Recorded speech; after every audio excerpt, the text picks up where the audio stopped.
Friends, हमारा आज का टॉपिक है selection of business constitution. Constitution को हम सिंपल लैंग्वेज में कह सकते हैं कि बिजनेस की स्ट्रक्चर, एंटिटी या टाइप क्या होगी। तो ये जो बिजनेस की स्ट्रक्चर है, इसकी सिलेक्शन बहुत ही मैटर करती है, बिकॉज अगर हमने गलत बिजनेस को सिलेक्ट कर लिया तो इसकी प्राइस हमें बाद में पे करनी पड़ सकती है।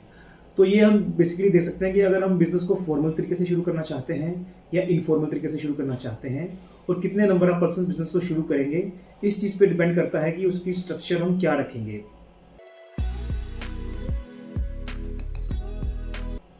सबसे पहले हम देखते हैं कि अगर बिजनेस को इनफॉर्मल तरीके से शुरू करते हैं तो हम सोल प्रोप्राइटरशिप या पार्टनरशिप के फॉर्म में बिजनेस को शुरू कर सकते हैं।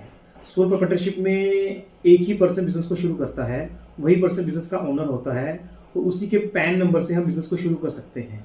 ये सबसे सिंपल और इजी मेथड है बिजनेस शुरू करने का। इसमें सबसे कम कंप्लायंस होते हैं और बिजनेस की इनकम और पर्सनल इनकम एक ही तरीके से टैक्सेबल होती है। इसी इनफॉर्मल मेथड में अगर एक से ज़्यादा पर्सन बिजनेस को शुरू करते हैं तो हम पार्टनरशिप के मेथड से बिजनेस को शुरू करते हैं। पार्टनरशिप में शुरू करने के लिए हमें सबसे पहले पार्टनरशिप एग्रीमेंट को ड्राफ्ट करते हैं, फिर उसके बेस पे हम नया पैन नंबर लेते हैं और उसमें बिजनेस शुरू कर लेते हैं। इसमें भी कुछ ज़्यादा कंप्लायंस नहीं होते, लेकिन पार्टनरशिप की जो इनकम है उसका अलग टैक्स रेट से टैक्सेबल होती है और वो पर्सनल इनकम से डिफरेंट टैक्सेबल होती है। ये तो हो गए दो इनफॉर्मल मेथड। अगर हम फॉर्मल मेथड से बिजनेस को शुरू करते हैं तो उसके कुछ डिफरेंट मेथड हैं। अगर एक ही पर्सन बिजनेस को शुरू कर रहा है और फॉर्मल तरीके से शुरू करना चाहता है तो अब हमारे इंडिया में वन पर्सन कंपनी अवेलेबल हो गई है। वन पर्सन कंपनी में वो एक ही पर्सन कंपनी का शेयर होल्डर होता है और वही कंपनी का डायरेक्टर होता है। तो उसके नाम पे उस पर्सन से कंपनी शुरू हो जाती है। वन पर्सन कंपनी का फ़ायदा क्या होता है कि इसमें ना कंपनी की लायबिलिटी लिमिटेड होती है। जितने पैसे हमने कंपनी में इन्वेस्ट करे हैं सिर्फ उन्हीं पैसों तक हमारी लायबिलिटी होती है। अगर फ्यूचर में कभी हमें लॉस होता है तो हमारे पर्सनल एसेट्स जो होते हैं वो कंपनी के लॉस पूरे करने के लिए लायबल नहीं होते, लेकिन इसमें थोड़े से कंप्लायंस बढ़ जाते हैं। और अगर एक से ज़्यादा आदमी कंपनी शुरू करते हैं तो हमारे पास LLP और लिमिटेड कंपनी की ऑप्शन होती है। LLP एक तरह से पार्टनरशिप फर्म ही है, लेकिन थोड़े सिस्टमेटिक तरीके से शुरू होती है। इसमें भी पार्टनरशिप फर्म की तरह पार्टनरशिप का एग्रीमेंट बनता है और लेकिन उसके बाद उस एग्रीमेंट को हमें रजिस्ट्रार ऑफ कंपनीज को भेजना पड़ता है और वहाँ से अप्रूव होने के बाद हमारी कंपनी LLP बन जाती है। LLP में हमारी लायबिलिटी OPC की तरह लिमिटेड होती है और पर्सनल एसेट्स को यूज़ नहीं कर सकते। प्राइवेट लिमिटेड कंपनी थोड़ी सी और ज़्यादा फॉर्मल तरीके से शुरू होती है। इसमें जो कंपनी के ओनर होते हैं उनको शेयर होल्डर बोलते हैं। शेयर होल्डर्स मिलकर कंपनी को बनाते हैं और अपने में से कुछ डायरेक्टर्स को चूज़ करते हैं और जो वो डायरेक्टर होते हैं वही कंपनी के डे टू डे ऑपरेशन देखते हैं। इसमें भी कंपनी की लायबिलिटी भी लिमिटेड होती है। तो थोड़े से बड़े लेवल पे जो जाएँ तो पब्लिक लिमिटेड कंपनी बनती है। तो यहाँ पे हम पब्लिक लिमिटेड कंपनी डिस्कस नहीं करेंगे, because most of the cases में पब्लिक लिमिटेड कंपनी वही बनाता है जो ऑलरेडी बिजनेस कर रहा होता है। एक नया पर्सन पब्लिक लिमिटेड कंपनी बनाने के बारे में जल्दी से सोचता नहीं है। तो कुछ फैक्टर्स होते हैं जिनके बेस पे हम चूज करते हैं कि हमारा कॉन्स्टिट्यूशन क्या होगा।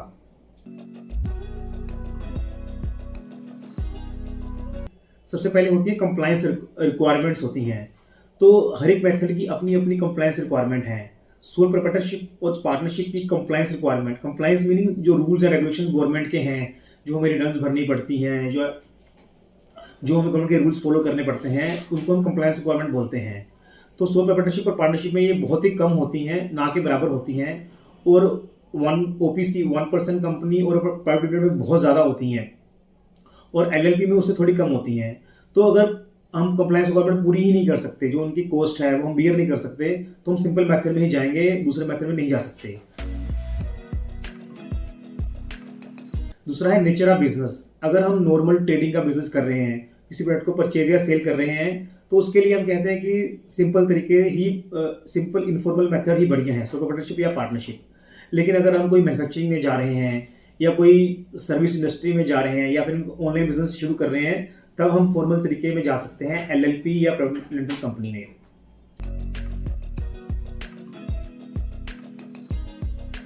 उसके बाद अगर जो कंपनी के ओनर हैं, फर्म के ओनर हैं, उनको अपनी पर्सनल लायबिलिटी एसेट्स की लायबिलिटी से कोई दिक्कत नहीं है, वो अनलिमिटेड लायबिलिटी में भी खुश हैं, तो सिंपल मेथड में जाना ही ठीक है, कंप्लायंस में नहीं फंसना चाहिए। लेकिन अगर हमें लिमिटेड लायबिलिटी चाहिए तो एलएलपी या प्राइवेट लिमिटेड कंपनी ही बेटर है।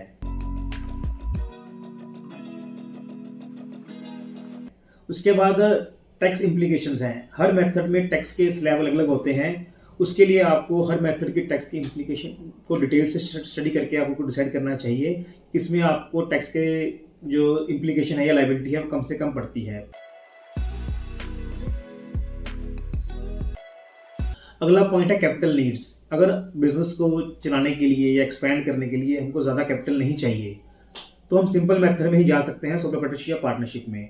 लेकिन अगर बिजनेस के लिए हमें कैपिटल बहुत ज़्यादा चाहिए और हम इस कैपिटल को फ्यूचर में वेंचर कैपिटलिस्ट या एंजल कैपिटलिस्ट से के पास जाना चाहते हैं और उनसे कैपिटल मांगते हैं, तो जो वेंचर कैपिटलिस्ट या एंजल इन्वेस्टर्स होते हैं वो प्राइवेट लिमिटेड कंपनी को ही प्रेफर करते हैं। तो उसके लिए हमें कंपनी के से ही काम शुरू करना चाहिए। लास्ट वाला टॉपिक है स्केलेबिलिटी या फ्यूचर गोल्स। अगर हमें लगता है कि हमारा बिजनेस ज़्यादा स्केलेबल नहीं है और फ्यूचर में हम इसको ज़्यादा एक्सपैंड नहीं करना चाहते, तो हम सिंपल मेथड में जाएं। क्यों हमें ज़्यादा कॉम्प्लिकेशन में या कॉम्प्लेक्स तरीके से हमें शुरू करना है। लेकिन अगर हम सोचते हैं कि हमारा बिजनेस स्केलेबल है और फ्यूचर में हम इसको बहुत ज़्यादा एक्सपैंड कर सकते हैं और मे बी हमें फंड रिक्वायरमेंट भी बहुत ज़्यादा होगी एक्सपेंशन के लिए, तो हम लिमिटेड लायबिलिटी पार्टनरशिप या प्राइवेट लिमिटेड कंपनी में जाएंगे। फ्रेंड्स देखो, हमने आपको बेसिक नॉलेज तो दे दी है, लेकिन इस बेसिक नॉलेज के बेस पे आप डिसाइड नहीं कर सकते कि आपको किस फॉर्म या कॉन्स्टिट्यूशन में जाना है। इसके लिए आपको डिटेल में किसी सीए, सीएस या एडवोकेट के पास जाके उनसे कंसल्टेंसी लेनी चाहिए और उसके बाद ही डिसाइड करना चाहिए। Thank you.